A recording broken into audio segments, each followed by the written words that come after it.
আপনাদের মনে আছে ১ম এ ঢাকা বিশ্ববিদ্যালয়ে একটা ছেলেকে পাগল সাজিয়ে তারপর মারা হলো। এরপরে সংঘবদ্ধভাবে আপনার ধর্ষণের ঘটনা ঘটলো। এই কয়েকদিন আগে ঢাকা বিশ্ববিদ্যালয়ে একজন শিক্ষার্থীকে মারা হলো যে কিনা বিএনপি সমর্থক একজন আ ছাত্র ছিল, অর্থাৎ ছাত্রদল সমর্থক। এখন এই যে ঘটনাগুলো ঘটিয়ে দেখেন কি করা হলো? ভিসির সাথে মুখোমুখি করা হলো বিএনপিকে। ওইদিকে আপনার ইয়েতে আসিফ মাহমুদের বিরুদ্ধে বিএনপিকে উস্কে দেওয়া হয়েছে সিটি কর্পোরেশনে ইশরাককে বসানোর জন্য।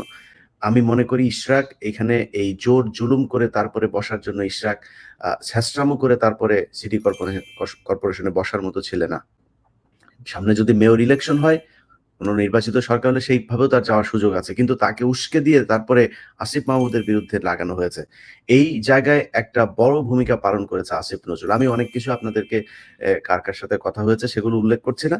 তবে এইটুকু আমি আমার এই তাদের সাথে কথা বলে যেটা দেখেছি যে আসিফ নজরুল ২ দিকে ঢোলের তিনি বাড়ি দিয়েছেন। এই পক্ষকে উত্তেজিত করেছেন, এই পক্ষকে বলেছেন তুমি এটা করো।